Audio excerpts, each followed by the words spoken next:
आज आपण माव्याचे इन्स्टंट असे मोदक बनवणार आहोत आणि ते सुद्धा माव्याचा वापर न करता अगदी अर्ध्या तासात आपण हे सहज बनवू शकतो आणि याची चव सुद्धा अगदी अप्रतिम आहे। तुम्ही सुद्धा हे मोदक नक्की ट्राय करा। चला तर मग वेळ न घालवता रेसिपी बनवायला सुरुवात करू। सर्वप्रथम आपल्याला दूध घ्यायचं आहे, फुल फॅट दूध घ्यायचं आहे। तर इथे आपण दूध सर्वप्रथम उकळून घेणार आहोत। गॅसची फ्लेम आपल्याला स्लो करायची आहे आणि दुधाला छान उकळी येऊ द्यायची आहे। जर आपण कुठचंही काम करत असू आणि आपल्या दुधाकडे लक्ष ठेवायचं असेल तर त्यामध्ये एक असा चमचा ठेवायचा ज्यामुळे दूध खाली उतू जात नाही।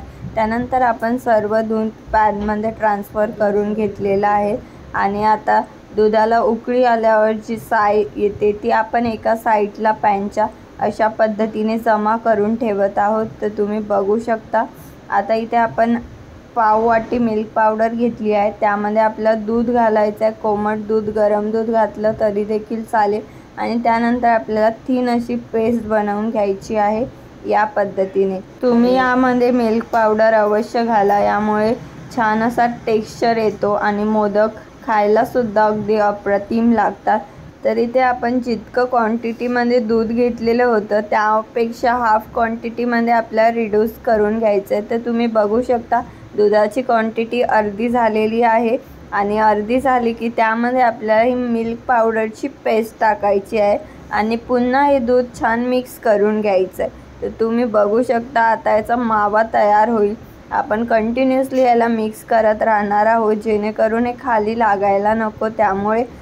आणि त्यानंतर आपल्याला यामध्ये साखर घालायची आहे। चवीनुसार आपण यामध्ये साखर घातलेली आहे, जवळजवळ अर्धी वाटी आपण साखर घातलेली आहे आणि त्यानंतर आपल्याला हे पुन्हा छान मिक्स करून घ्यायचं आहे। साखरसुद्धा मेल्ट होईल, त्यानंतर पुन्हा 2 ते 3 मिनिटे कंटिन्युअसली मिक्स करायचं आहे। जो म्हणजे पॅन हे मिश्रण सोडत नाही तोपर्यंत आपल्याला हे मिक्स करायचं आहे। आणि इथे आपण 2 चमचे तूप घातलेले आहे, तुम्ही सुद्धा अवश्य घाला, छान असा सुगंध येतो।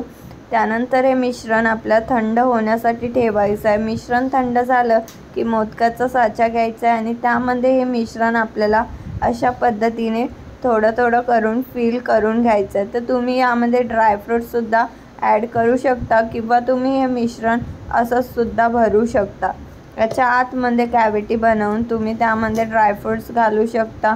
तुमच्या आवडीनुसार तुम्ही हे मोदक बनवू शकता। तर याच पद्धतीने आपला जो मोदक आहे तो साच्यामध्ये छान पद्धतीने भरून झालेला आहे। एक्स्ट्राचं जे मिश्रण आहे ते आपल्याला काढून घ्यायचं आहे आणि आता आपण मोदक आहे तो खोलून बघूयात।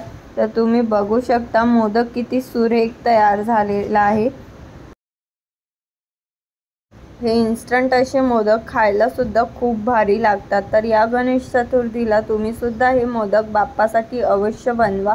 इथे आपण एक मोदक तोडून दाखवलेला आहे, तुम्ही याचा टेक्स्चर बघू शकता। तुम्ही सुद्धा हे मोदक नक्की ट्राय करा आणि तुमचे अनुभव आम्हाला कमेंट्सद्वारे कळवायला विसरू नका। व्हिडिओ हेल्पफुल वाटला असेल तर लाईक करा, तुमच्या फॅमिली फ्रेंड सर्कलमध्ये शेअर करा आणि मम्मा बाबूज रेसिपीला अजूनही सबस्क्राईब केलं नसेल तर लगेचच सबस्क्राईब करून घ्या।